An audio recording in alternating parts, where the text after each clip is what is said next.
barang baru dan tidak ada pertanyaan waktu buat Tuhan karena sifatnya kidam. Dalam Al-Quran surat Al-Hadid Allah jelaskan huwal awwal, dialah Allah yang adanya tidak berpermulaan, sedari dulu sudah ada. Selain Allah semuanya yang kidam cuman Allah. Selain Allah tidak punya sifat kidam. Selain Allah tidak punya sifat. Yang punya sifat kidam adalah Tuhan. Selain Tuhan nggak punya sifat kidam. Karena itu jangan disembah. Yang disembah hanya Tuhan, sebab dia punya sifat kidam, namanya Allah, namanya Allah. Karena itu kata kitab kita, kalau ada yang nanya bagaimana cara kita meyakini Allah bersifat kidam, tanemin di hati Allah itu ada sebelum ada apa-apa. Kana Allah walam yakun syai'an qablah. Di dalam kitab Sahihul Bukhari, Imam Bukhari diriwayatkan hadis daripada Rasulullah SAW ketika ditanya, sejak kapan Allah ada? Kata Nabi, kana Allah walam yakun syai'an qabla. Allah udah ada sebelum ada apa-apa. Dia pencipta segalanya. Segalanya adalah ciptaannya. Di jagat raya yang ada cuma dua. Satu pencipta yang punya sifat kidam, selain dia ciptaan. Jangan menyembah ciptaan karena baru. Bumi baru, tapi dulu dibanding kita, iya, itu namanya zamani. Tapi hakikatnya bumi dulunya tidak ada permulaannya. Jadi kita orang nih ingetin nih, kalau ngaji tauhid tuh ngaji hidup, bakalan seneng hidup kita. Kita orang ini baru, dulunya nggak ada. Baru disebut ada saat kita ada di rahim ibu kita. Itu baru kita disebut ada. Karena kita ini baru, berarti kita kudu terima kasih ama yang membaharukan. Karena kita ini baru, kudu terima kasih ama yang ngadain. Wong dulunya kita tidak ada. Dulunya kita tidak ada. Maka kita orang dikasih nikmat dua oleh Allah. Yang pertama namanya nikmatul ijad. Yang kedua namanya nikmatul imdad. Kata Ibnu Athaillah dalam hikamnya, ni'matani ma kharaja mawjudun minhuma wala budda likulli mukawwanin anhuma ni'matul ijad wa ni'matul imdad. Ada dua nikmat yang mana makhluk enggak bakalan lepas dari dua ini. Yang pertama dikasih nikmat oleh Allah namanya nikmatul ijad. Nikmat diadakan yang tadinya kagak ada. Udah ada, enggak asal ada. Tapi dikasih imdad, nikmat-nikmat sokongan-sokongan yang lainnya. Allah bisa aja cipta kita jadi ayam, bisa enggak? Tapi kita dipilih jadi manusia, itu udah nikmat besar. Jadi manusia dikasih akal, boleh aja kita nggak dikasih akal, boleh aja semuanya. Tapi Allah kasih kita nikmat kayak begini, itu adalah nikmat besar. Maka ngaji kita kalau mau disimpulin, pertama wajib menurut akal Allah bersifat kidam. Akal sehat tidak terima jika Tuhan tidak punya sifat kidam. Kedua, wajib menurut agama bagi orang yang umurnya 15 tahun ke atas, akalnya sehat, meyakini seyakin-yakinnya bahwa Allah bersifat qidam. Tanemin di hati kita dengan keyakinan yang mantap, keyakinan yang bulat bahwa Allah sedari dulu sudah ada, sehingga kita dulunya tidak ada. Adanya kita disebut baru. Kita baru. Apa baru? Adanya diawali dengan tidak ada. Setiap yang adanya diawali dengan tidak ada disebut baru. Dan kita namanya disebut makhluk baru. Lalu kalau kita udah yakin Allah sifatnya qidam, muncul keyakinan di hati kita ini baru, keyakinan itu memunculkan cahaya. Sebab sifat Allah kalau dipelajari akan mengeluarkan seter, akan mengeluarkan cahaya yang terhujam dalam hati. Sifat Allah. Maka bagi orang yang yakin Allah bersifat qidam, muncul cahaya di hati namanya kesyukuran. Muncul cahaya di hati namanya terima kasih. Dan sudah menjadi tabiat manusia. Manusia itu punya karakter terima kasih kepada yang baik sama dia.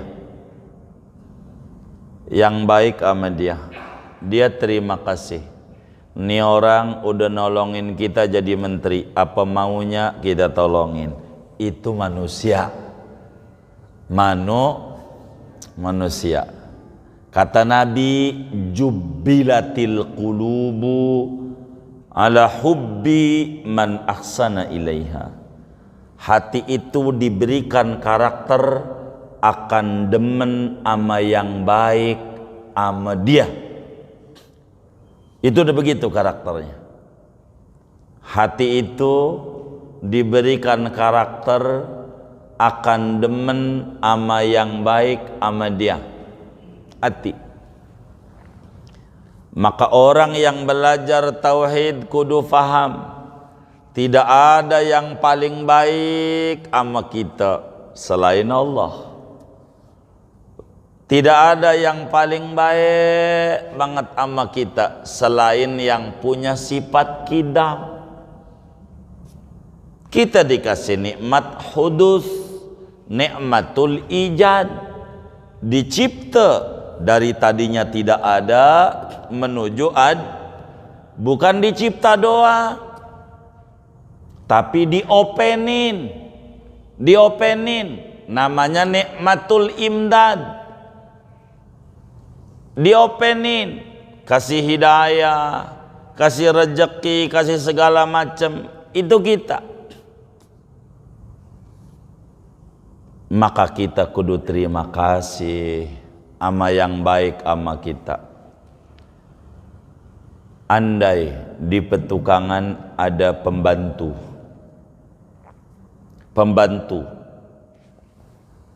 saat dia tidur dijagain ama majikannya, lagi tidur ama majikan, diapain? Dijagain, dikipasin.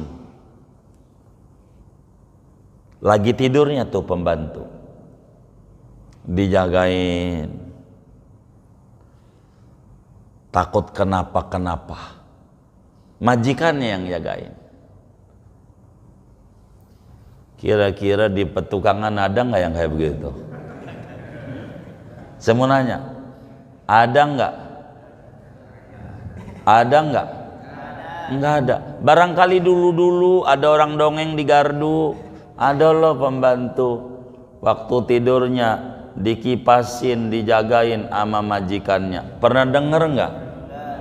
Enggak pernah denger ya. Andai ada, kalau enggak pernah denger, takut enggak pernah denger doang, berarti jarang buka medsos ini. Andai ada pembantu tidurnya dijagain sama majikan, andai ada, itu kira-kira pembantu luar biasa nggak tuh? Pembantu luar biasa nggak? Andai orangnya kita tidur, ada bos, bos jagain kita, kita ini luar biasa nggak? Luar biasa. Kita sama bos model begitu tuh kudunya nurut apa kagak? Andai kita nggak nurut sama bos, yang kita tidur dia jagain, itu orang model begini pembantu apa namanya? Pembantu apa namanya? Kurang ajar. Kenapa kurang ajar? Kenapa kurang ajar? Hah? Enggak terima kasih. Dan itu orangnya kita. Orangnya kita. Istri kita yang katanya waktu itu janji di bawah pohon pisang, Bang, pokoknya eneng sehidup semati, begitu janjinya di bawah pohon pisang. Tapi bohong, waktu kita tidur dia juga tidur, kagak jagain kita. Jadi waktu kita tidur tuh semut kagak masuk di kuping kita, enggak masuk waktu kita tidur. Ada yang jagain enggak? Ada yang jagain enggak? Siapa yang jagain? Allah, majikan kita. Enggak ada tuh semut yang masuk di kuping kita waktu kita tidur. Mulut kita tuh yang waktu tidur ngorok, ngiler juga, mulutnya nganga, kecoa nggak masuk di mulut kita. Andai masuk bisa, tapi ada yang jagain, kagak boleh. Ada yang jagain nggak? Siapa yang jagain? Allah. Allah jagain kuping kita, nggak boleh semut masuk. Kalau kita nggak nurut sama Allah, kebangetan. Kalau kita nggak ibadah, orang paling bodohnya orang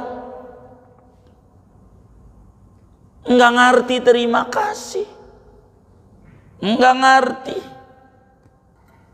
betapa yang punya sifat kidam baiknya luar biasa sama dia. Lalu dia nggak sholat 5 waktu, nggak puasa Ramadan, nggak mau ngaji. Waduh, ini orang tidak mengerti terima kasih sama yang baik sama dirinya. Dan tidak ada yang paling baik sama kita selain yang punya sifat kidam. Tidak ada yang paling sayang sama kita selain Allah. Kita tidur dijagain, Allah lindungi. Padahal tidurnya baca doa juga kagak, tapi Allah jaga. Apa enggak baik?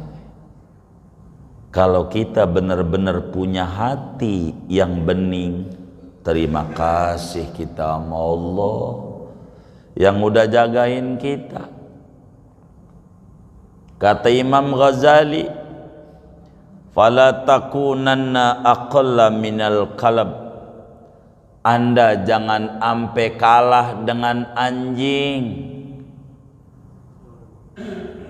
Orang yang udah ngaji sama sifat kidam jangan ampe kalah sama anjing. Anjing binatang yang kagak ada akalnya ora punya. Anjing tapi anjing mengerti berterima kasih. Ada orang punya anjing, dia kasih makan pagi, kasih makan siang, kasih makan malam, kasih makan. Kalau sakit dibawa ke dokter hewan, pagi siang malam kasih makan terus 3 bulan. 3 bulan kasih makan. Kira-kira tuh anjing yang dikasih makan 3 bulan nurut nggak sama yang ngasih makan? Nurut nggak? Kenapa dia nurut? Mengerti terima kasih. Anjing kalau pakai bahasa kata-kata tuh kata anjing, nih orang udah baik sama gue. Kata anjing, dia ngasih makan sama gue pagi siang malam, pagi siang malam 3 bulan. Sudah sewajarnya gua nurut sama dia. Habis dia baik banget sama gua, maka anjing disuruh go, jalan, stop, berhenti. Mengerti terima kasih. Dan saudara, kita orang Allah ngasih makan kita sampai nih malam. Udah berapa bulan? Yang jujur nih, udah berapa bulan? Hah? Udah berbulan-bulan dan udah bertahun-tahun. Ada yang malam ini udah 70 tahun kasih makan sama Allah. Ada yang malam ini 60 tahun Allah kasih makan. Ada nih malam 50 tahun Allah kasih makan. Ada yang nih malam 40 tahun Allah kasih makan. Dari yang ngaji nih ada yang 30 tahun, ada yang 20 tahun. Bila anjing kasih makan 3 bulan nurut sama yang ngasih makan, padahal nggak ada akalnya, nggak belajar tauhid, maka bila kita nggak nurut sama Allah yang udah ngasih makan bertahun-tahun, ndak mengerti tauhid dia, ndak mengerti terima kasih. Derajatnya sama anjing masih muliaan anjing. Bila anjing aja nurut sama yang ngasih makan, bukankah Allah udah ngasih makan kita? Bukan 3 bulan dari dulu. Corona dibombardir sampai detik ini kita masih hidup, masih makan. Nih yang ngaji nih masih makan nggak? Berapa kali? Berapa kali? 3 kali. Udah termasuk bakso belum? Udah termasuk bakso belum? Mie ayam belum? Siomay, batagor, itu sebelum orang susah. Kalau tidak terima kasih sama Allah, kelewatan. Kalau dia nggak sholat, kebangetan. Ama anjing masih muliaan anjing, karena ngerti terima kasih ama yang baik ama dia.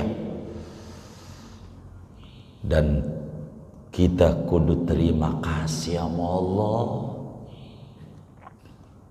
Sampai ini malam Allah masih kita kasih kita hidup,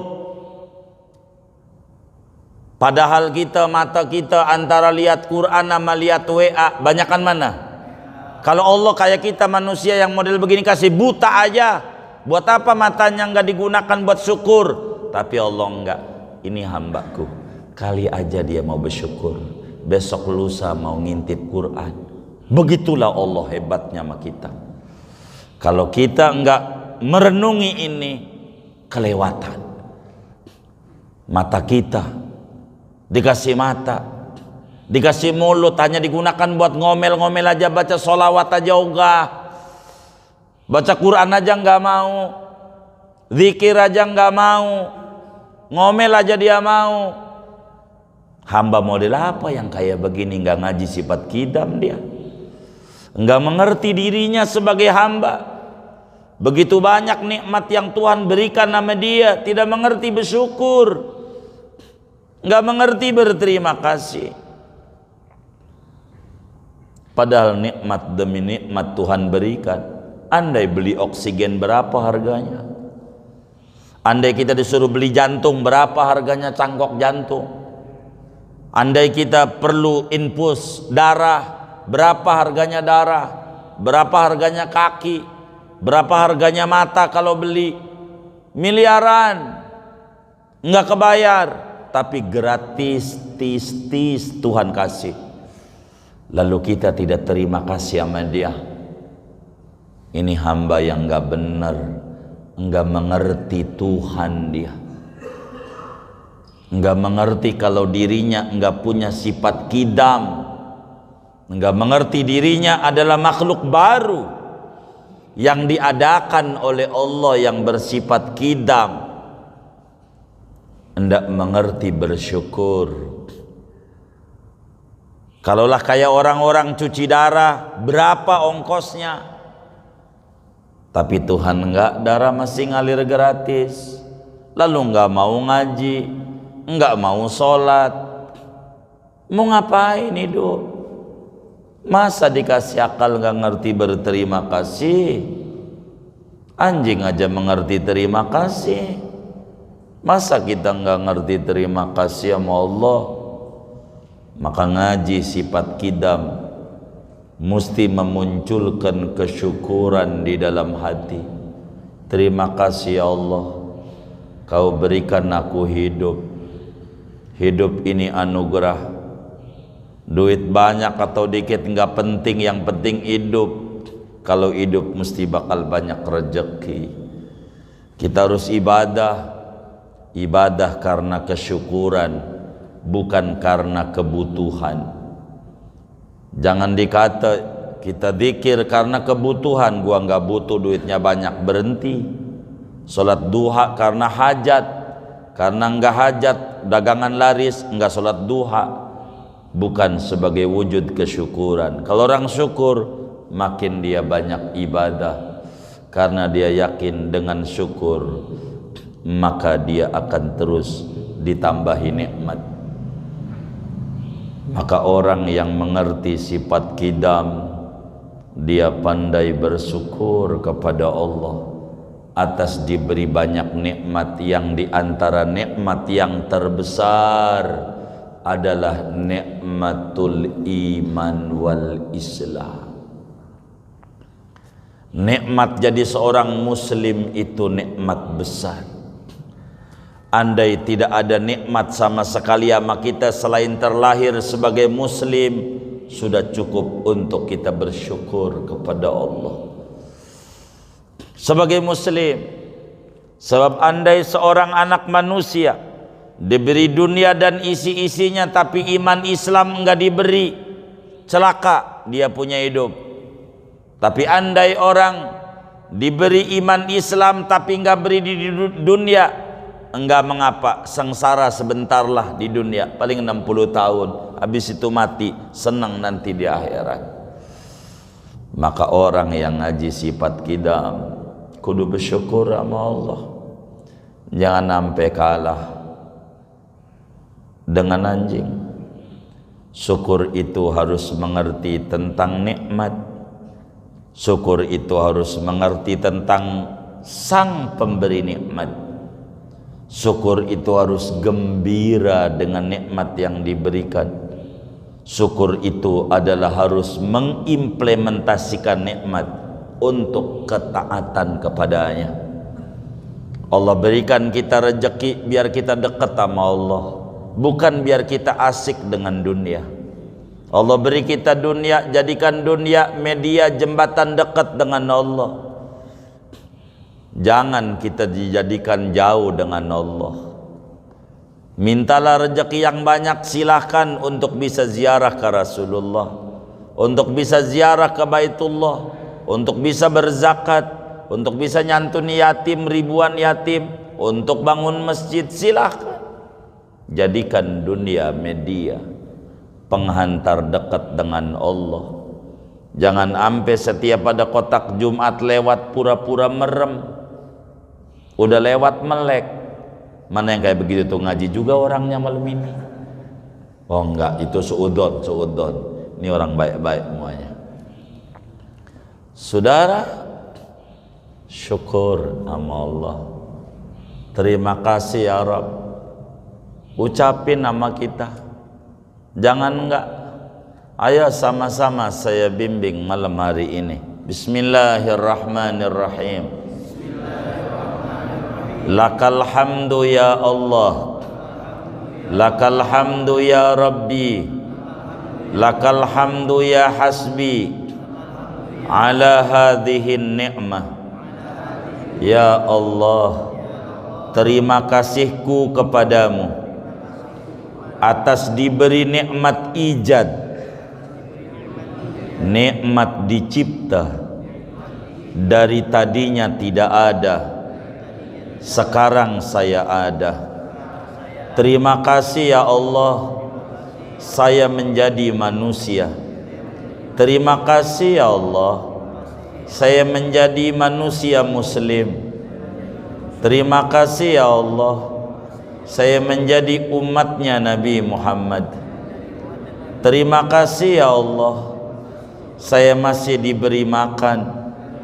Ya Allah, maafkan kami atas kekhilafan kami dalam mensyukuri nikmat-nikmat-Mu.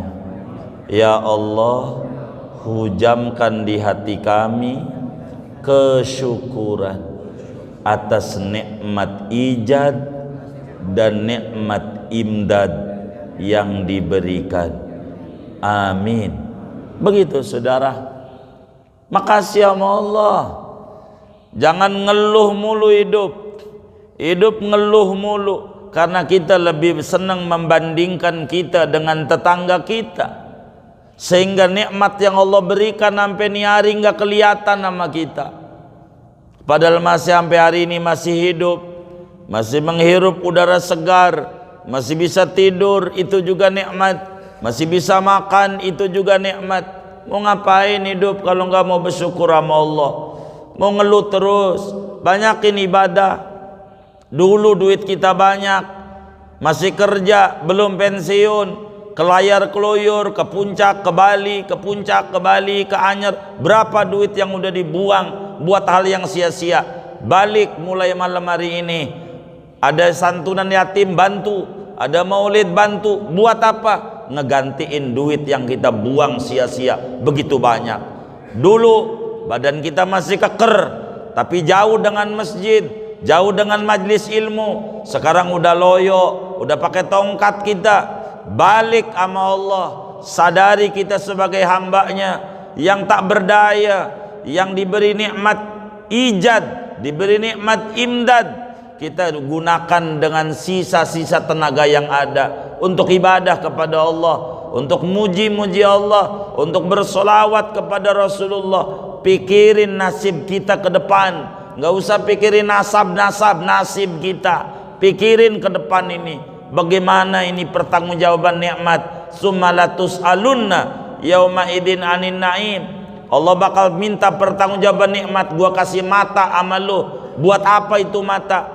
Berikan kesempatan mata kita buat memandang Al-Quran, biar seain sabanari, mumpung masih melek, sebelum dibikin buta sama Allah. Orang yang ada di tanah kusir nangis, pengen balik ke dunia, melek lagi, pengen lihat Al-Quran. Lah kita mata masih melek, masa kita kagak izinin? Berat banget lihat Quran. Apakah dosa lebih berharga di mata kita dibanding nikmat yang Allah berikan? Ada apa dengan jiwa kita dengan Allah? Mau kemana hidup kita? Kalau kita nggak mau ibadah, sifat kidam melahirkan kesyukuran kepada kita. Terima kasih sama Allah. Jangan kita nggak ibadah, jangan kita nyari duit siang malam. Anak kita nggak sholat, diem saja. Bini kita nggak sholat, diem aja. Ini orang tua yang kurang ajar sama Allah. Dia lebih senang ngasih makan orang yang bakal masuk neraka. Ingetin dia.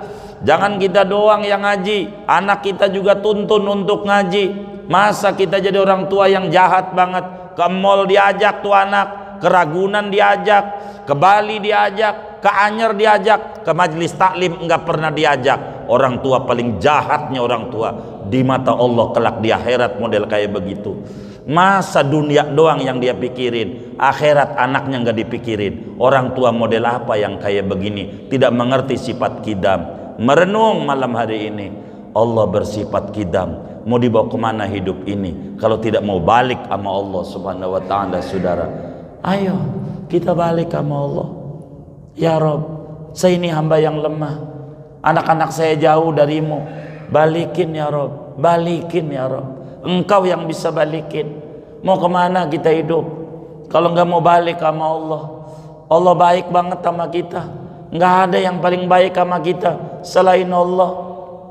Kalau Allah mau kita dikasih buta matanya, kalau Allah mau kaki kita dikasih semper, setruk, tapi Allah enggak.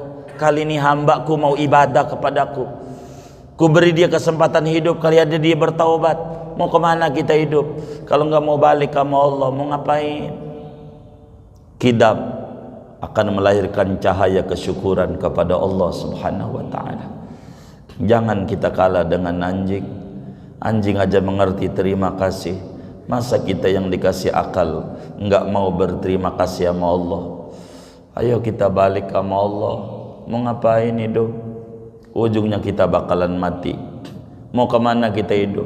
Mau dibiarin anak mantu kita nggak mau ibadah, terserah dia. Pikirin, jangan tanah doang yang kita kasih, kontrakan anak kita kasih, tapi akhiratnya juga kudu kita pikirin. Buat anak-anak kita ini penting, ngajarin dia untuk balik sama Allah. Mau kemana kita hidup? Bakal diminta pertanggungjawaban oleh Allah subhanahu wa ta'ala, dan itu merupakan kerugian. Mari di sisa tenaga kita, di sisa kemampuan kita, gunakan buat balik sama Allah. Kalaupun sekarang kita sakit, jangan kita tinggalkan ibadah. Bila ada orang komentar kasihan tuh orang sakit, bilang saya sehat. Dulu waktu sehat kelihatannya doang, tapi kalau ada keluyur enggak mau ibadah, sebetulnya jiwanya sakit. Sekarang alhamdulillah jiwa saya sehat, walaupun sakit badannya, saya pakai buat ibadah. Dulu duit saya banyak, tapi saya gunakan buat yang kagak manfaat, sebetulnya saya miskin, berlapiskan berlimpahan rezeki. Sekarang dengan duit yang ada dari pensiunan yang ada kotak amal Jumat saya isi buat menggantiin yang dulu sia-sia, yang kurang banyak manfaat, buat hal yang sia-sia. Mau kemana kita hidup kalau kita nggak mau balik sama Allah subhanahu wa ta'ala? Mau kemana kita? Badan udah loyo, dikit-dikit batuk, dikit-dikit sakit, dikit-dikit masuk angin. Kalau kita nggak balik sama Allah, mau kemana kita hidup? Duh, kita hamba yang tidak mengerti, hamba yang linglung. Balik kita sama Allah, tangisi lewat pintu Rasulullah, banyakin baca solawat, banyakin baca solawat. Kita baca Allahumma salli ala sayyidina Muhammad wa ali walil khandaq waftah lana walil muslimin min khairi kulli mughlaq. Tuhan, kebaikan-kebaikan masih terkunci, tolong dibuka Tuhan, biar saya melek mengerti jadi hamba-Mu ya, mengerti menjadi hamba. Engkau bersifat kidam, saya kudus, saya baru, saya harus berterima kasih kepadamu. Tanamkan di hati kami kesyukuran atas nikmat-Mu ya Rabb. Begitulah kita harusnya. Dan inilah pentingnya kita ngaji tauhid, biar kita melek. Gampang sholat montar, habis tauhid dulu. Nanti udah ngaji tauhid bakal mengerti sholat itu adalah kenikmatan, karena di dalamnya ada wujud kesyukuran. Ngaji adalah kenikmatan karena di dalamnya adalah wujud kesyukuran kepada Allah. Dan kita yakini Allah dari dulu sudah ada dan kita tidak ada. Kalau kita dulunya nggak ada, baru kemudian ada, kita pernah ngalamin tidak ada, dan bakalan ngalamin tidak ada. Sementara Allah adanya tidak berpermulaan, nanti bakal adanya tidak berakhiran. Dan malam hari ini kita baru ngaji kidam.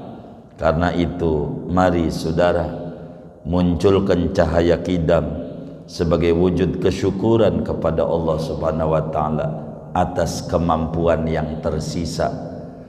Moga-moga aja dengan itu Allah tutup ayat kita dalam keadaan husnul khatimah. Mudah-mudahan Allah tutup ayat kita dengan husnul khatimah. Mari umur yang tersisa ini kita gunakan buat dekat sama Allah, bersolawat sama Rasulullah. Sebab bagi orang yang dulu nggak tahajud, Dulu nggak rajin puasa, tidak ada ibadah yang tertinggi selain baca sholawat. Baca sholawat. Biar mudah baca sholawat, banyakin istighfar, taubat sama Allah. Banyak nikmat yang kita gunakan sia-sia. Dulu kita punya mata melek, kurang lihat Quran, lamur nggak apa-apa. Udah lihat aja Quran, lihatnya doang dapat ganjaran, walaupun nggak bisa baca, nggak apa-apa. Karena ini penting, mumpung mata masih diizinkan melek, pandang tuh Al-Quran. Pandang doang, nggak apa-apa, nggak baca. Karena memandangnya ibadah, apatah lagi baca, double ibadah. Mau kemana hidup kita? Toh ujungnya kita bakalan mati. Siapa yang mau nolongin kita? Anak kita? Belum tentu. Bini kita? Belum tentu. Yang bisa nolongin kita adalah kita sendiri. In ahsantum ahsantum li anfusikum. Kalau Anda berbuat baik, buat Anda juga. Wa in asatum falaha. Anda tidak mau ibadah, kerugian buat Anda juga. Maka mumpung masih hidup, mau kemana kita hidup? Tujuannya, kalau nggak mau dekat dengan Allah, ngaji kidam menghantarkan kita menjadi hamba yang mengerti, bersyukur. Kita harus memandang dunia hal biasa, jangan dunia luar biasa. Yang luar biasa adalah Allah yang punya dunia, bergantung sama Allah. Jangan tujuan hidup dunia, wong ada di dunia kok tujuannya dunia, rugi. Di dunia tujuannya Allah, supaya selamat nanti di akhirat. Dan ini adalah salah satu makna dari ngaji malam hari ini, tentang sifat kidamnya Allah. Mudah-mudahan Allah berikan kemanfaatan kepada kita bersama, sehingga kehidupan kita lebih baik lagi, lebih baik lagi, dan lebih baik lagi. Amin ya rabbal alamin. Segini aja lah. Ada yang ditanya mungkin dari materi ini, atau ada luarnya? Sebelum doa dipersilakan. Allah.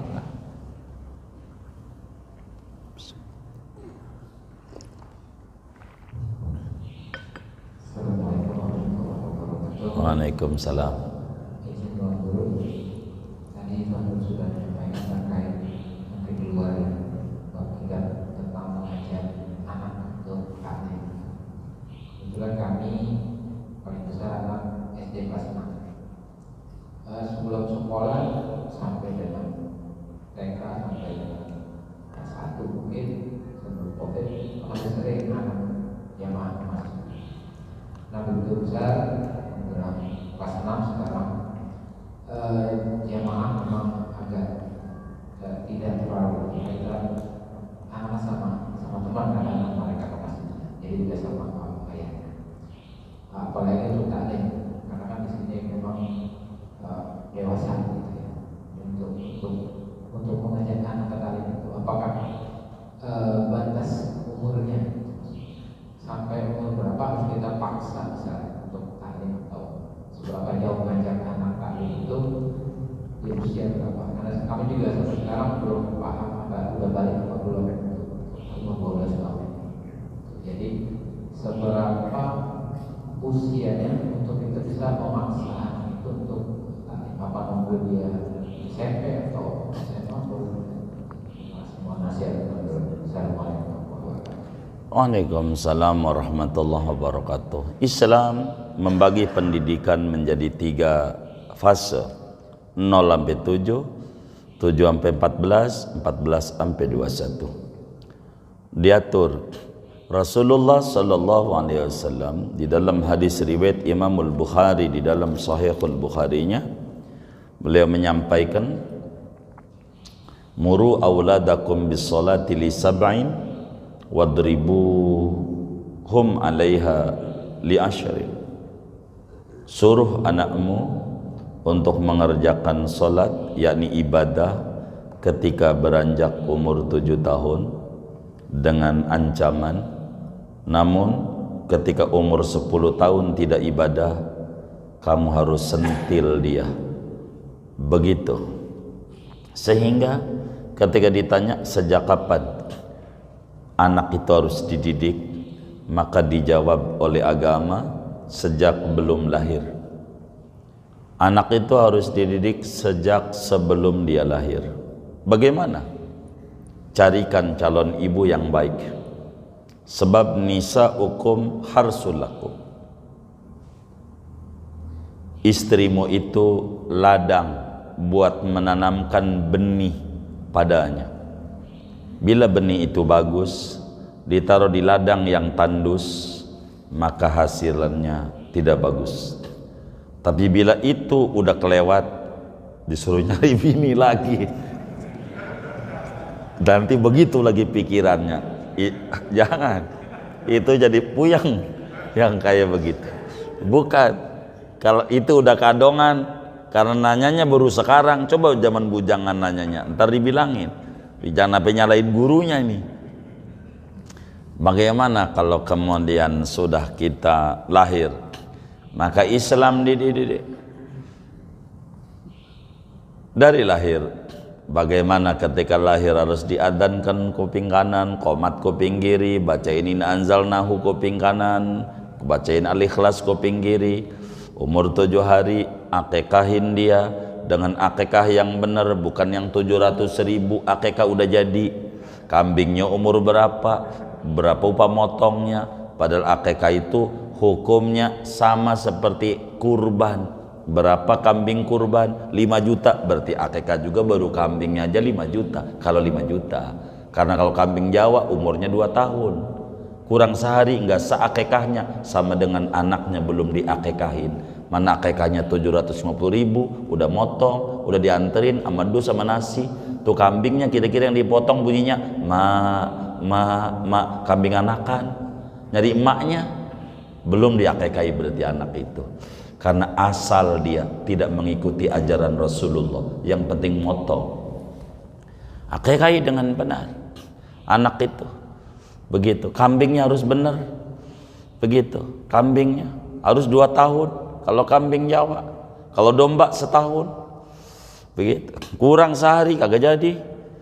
Ini harus benar-benar. Ini namanya pendidikan buat anak. Barulah ketika anak itu umur 7 tahun, mulailah kita anak tuh diajarin wudu, sholat, ajarin wudu, pakai pakaian, ajarin, suruh dia sholat. Kalau nggak mau, nggak apa-apa. Tapi kita pakai ancam, kalau nggak sholat, nggak dibeliin kuota buat main Mobile Legend. Apa kek terserah. Tapi umur 10 tahun mulai ada pemaksaan. Enggak sholat sentil, nyentilnya dapat ganjaran. Enggak nyentilnya orang tua ini masuk neraka. Kalau enggak nyentil, sabet pakai sapu lidi kakinya, dan itu bikin nurut sama anak, bukan bikin liar. Kalau Allah yang nyuruh lewat lidahnya Rasulullah, Allah udah tahu cara nurutin tuh kayak begitu. Begitu. Bagaimana biar dia mau ibadah? Mulailah dipaksa anak tuh begitu. Kita nggak bisa, maka adalah pondok-pondok yang ada. Apa itu mondokin anak? Buang anak? Bukan, tapi menitipkan kepada orang yang mengerti cara ngurus anak. Itulah mondok. Begitu. Bagaimana ini sholatnya? Disitulah kita mulai paksa sama anak. Arahin dia. Ada TPA enggak? Ibarat orang zaman dulu namanya sekolah Arab. Ada enggak sekolah Arab? Madrasah siang, TPA lah istilahnya, ada. Arahin tuh di TPA, lihat programnya, diajarin tauhid enggak, karena itu wajib belajar tauhid. Begitu, wajib dia belajar fikih, wajib dia belajar akhlak, ajarin dia akhlak. Ini adalah kewajiban kita orang tua, kewajiban kita. Dalam surat Maryam, ya Yahya khudil kitaba biquwwah wa atainahu al-hukma sabiyya wa hananan min ladunna wa zakah wa kanat taqiyya wa barram biwalidayhi wa lam yakun jabbaran asiyya. Bagaimana pola pendidikan anak dari kecil? Dia harus ditanamkan pendidikan yang baik dan benar. Ini adalah hal yang paling pokok. Kalau orang tua yang konsen, maka dia yang pertama-tama dipusingin adalah anak yang gak ibadah. Bukan makan yang ditanya. Udah dohor, medianya banyak. Tanya, dohor, udah sholat belum? WA, Buat apa kita ngasih kuota buat Mobile Legend doang? Tanya, sholat belum? Udah, baik. Ya sekedar tanya kalau udah gede. Tapi kalau masih kecil perlu ditekan. Kenapa perlu ditekan? Biar nanti terbiasa. Kalau bayi nggak ditekan, karena bayi nggak minta makan, udah kagak kasih makan sampai seminggu, modar tuh bayi. Ditekan, taruhin di tete. Kenapa? Biar terbiasa. Masih kecil paksa makan, biar terbiasa, nanti mengerti di mana lapar dia pengen makan, karena udah terbiasa. Begitulah agama, dan ini adalah tugas kita bersama kepada anak-anak kita. Dan ini yang paling repotnya. Kata Allah dalam surat Tahrim, ya ayyuhalladzina amanu qu anfusakum wa ahlikum nara. Wahai orang yang beriman, jaga dirimu dan anak binimu dari neraka. Apa maknanya dijaga? Adibuhum wa alimuhum amra dinihim. Didik, ajarin urusan agama. Karena ini kewajiban kita. Kewajiban kita ini adalah repot.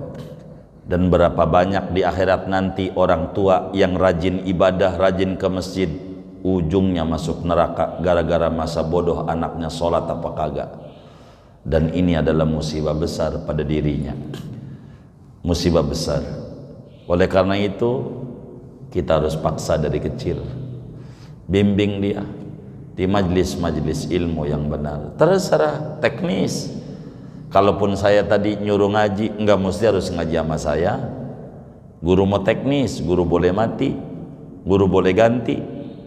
Ngaji mesti terus, harus belajar. Tanamkan pendidikan yang baik, sebab dia bakal menjadi rijalul ghad. Innahum fityatun amanu bi rabbihim wazidnahum huda. Maka pola pendidikan Islam ini adalah yang paling urgen dalam kehidupan muslim. Kalau mau direnungi, Ismail yang dalam Idul Adha suka diceramahin begitu hebat, tangguh, cerdas, cerdik, pinter, sopan, enggak ujuk-ujuk jadi begitu. Itu berangkat dari pola pendidikan yang baik dan benar yang ditanamkan oleh ayah bundanya Ibrahim dan Hajar sampai tercipta anak kayak begitu.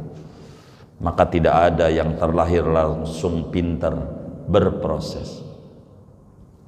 Banyak kita berdoa, kalau kita sodakoh, saya sodakoh buat anak agar supaya anak saya nurut, mau ibadah apa aja, doain buat anak, karena hidup nggak ada artinya kalau kita nggak punya anak yang benar. Kita baru mati, anak kita udah rebutan pecek putih, kata baba juga buat gua, kata yang tua, kata yang muda begitu juga. Kita mau disiksa di kubur, puyeng dia, kagak mikirin kita. Bila kita nggak tanamin agama, tidak sedikit gontok-gontokan masalah warisan karena orang tuanya ngasih harta doang, nggak ngasih agama sama anaknya, dan itu kerugian. Karena itu paksa anak, tentu dengan cara yang baik, bukan intimidasi, tapi cara yang sehat, elegan, cara yang baik. Dan ini banyak tahapan-tahapan yang diatur oleh agama. Ini diatur, maka anak kita harus dididik. Ada banyak madrasah kayak An-Najah, sekolah indah, di madrasah-madrasah Islami, agar supaya benar adanya. Begitu, supaya benar. Karena ini adalah hal yang paling puyeng bagi kita orang tua, adalah urusan anak. Kalau mau jujur, surganya kita, nerakanya kita ada di tangan anak-anak kita, di tangan anak-anak kita. Biar kita orang bodoh, orang enggak terkenal, kalau anak kita menjadi orang mulia, ke bawah mulia juga tuh orang tua. Tapi bila orang tua itu mulia, anaknya hancur, jatuh tuh orang tua gara-gara anaknya. Jatuh orang tua gara-gara anak. Tidak sedikit ada orang hartanya banyak, anaknya enggak dididik, mohon maaf, kena narkoba, habis banda orang tua demi anak. Ratusan juta dikorbanin buat nyogok orang, buat ngeluarin anaknya dari penjara. Coba kalau dia dipondokin, nggak perlu ratusan juta kayak begitu. Murah pondok, murah. Coba dipikirin kayak macam Yai Sukron Makmun, pondok di Jakarta Selatan tuh Yai Sukron, 750.000 sebulan, makan 3 kali. Pikirin, di rumah aja jajan anak nggak cukup, diajarin agama, ajarin Quran, ajarin ini, coba segitu. Begitu. Kita aja nggak urus, tapi saking tulusnya kiai kayak begitu. Artinya ini yang kita harus pusing terkait anak kita. Anak kita nggak mesti menjadi orang pinter, tapi jadikan anak orang bener. Pinter banyak tuh yuk, yang korupsi itu orang pinter, tapi dia tidak benar. Kalau benar insya Allah jadi pinter. Bener dulu dah. Dan ini yang paling puyeng sama kita. Banyakin doa, Rabbana hablana min azwajina wa dzurriyyatina qurrata ayun waj'alna lil muttaqina imama. Ini yang harus banyak kita baca supaya kita menjadi kepala rumah tangga. Waj'alna lil muttaqina imama, jadikan kami menjadi kepala rumah tangga bagi anak bini yang benar-benar semua. Dan ini adalah hal yang paling penting. Sering kita korbanin duit kita buat anak kita. Begitu. Buat di les bahasa Inggris mahal kita bayar. Tapi kita nggak bener sama guru TPA-nya sampai 3 bulan nunggak. Sian saya sama guru TPA. 3 bulan nggak dikasih duit. Betapa kita nginjak agama kita lebih tanpa kita sadari. Hormatlah tuh sama guru TPA yang ngajarin Fatihah. Kita belum seperti orang-orang dulu. Coba kita buka lembaran sejarah cicitnya Rasulullah Sallallahu Alaihi Wasallam. Sayyidina Ali Zainal Abidin punya anak namanya Muhammad Al-Bagir. Waktu ngaji Quran kepada Abdurrahman As-Silmi, baru juga dipondokin TPA, bisa baca Fatihah. Dites sama abahnya, ngaji apa tadi? Fatihah katanya, Mbak. Coba Mbak pengen denger. Baca bismillah sebadolin amin, cakep. Langsung dia bilang sama pembantunya, ada berapa unta di kandang? 12.000 ekor. Kasih sama gurunya. 12.000 ekor unta. Wis sapi aja, ada sapi. Kalau unta mau nggak ada di sini, sapi. Berapa itu 12.000 itu? Kali aja 30 juta. Udah banyak aja dah, miliaran. Ketika Abdurrahman Nasir bilang ayastahzi'ubi, apakah Ali Zainal Abidin mengejek saya ini? Sampai kayak begini ngasih banyak banget, miliaran. Kata Zainal Abidin, enggak. Itu Fatihah turun 70.000 malaikat yang awal. Saya girang anak saya ngerti agama darimu, gua kasih. Itu mah kita kagak guru TPA, nunggak lagi. Sampai diminta kagak ngasih juga. Tapi amal les bahasa Inggris aja belum minta juga kita bayar setahun. Innalillahi wa inna ilaihi raji'un. Mana orang kayak begini, orang yang ngaji juga lagi malam hari ini. Ya Allah, Islam kita juga yang injak. Ini bahaya, bahaya. Mari kita renungi bersama. Jangan sampai salah kita melangkah. Dan ini bakal menjadi repot adanya. Repot adanya. Dan kita berharap kepada pemerintah juga. Kelak besok yang jadi menteri pendidikan benar-benar ahli pendidikan. Jangan sampai pedagang. Kalau pedagang untung rugi. Tapi ahli pendidikan itu demen pengorbanan. Kagak mau dipikirin. Harus pakar pada bidangnya. Kalau bukan pakar repot. Pendidikan berubah kurikulumnya. Berkali-kali bisa berubah. Begitu. Bisa sampai 12 kali kita berubah. Begitu. Sekarang ini nama kurikulumnya, kurikulum apa itu? Merdeka. Kemarin-kemarin penjajahan. Begitu. Saya nggak ngerti habis merdeka ini apalagi ini, penjajahan lagi jangan-jangan. Maka ini yang harus dipikirin. Masa kurikulum gonta-ganti, borong muridnya, guru yang ngajar aja puyeng guru. Mendingan ngaji aja di malam Sabtu, gurunya itu. Begitu. Menenanya juga lagi gurunya. Tuh begitu coba saudara. Maka karena itu kita harus berdoa bersama ini. Karena ini pendidikan tanggung jawab kita bersama. Kita harus didik dengan benar anak-anak kita. Dan kita harus bertanggung jawab kepada segalanya. Ya mudah-mudahan Allah selamatin kita, anak-anak kita, keluarga kita semuanya selamat, agamanya selamat, dunianya selamat, lingkungannya selamat, termasuk bangsa kita. Amin ya rabbal alamin. Segini aja.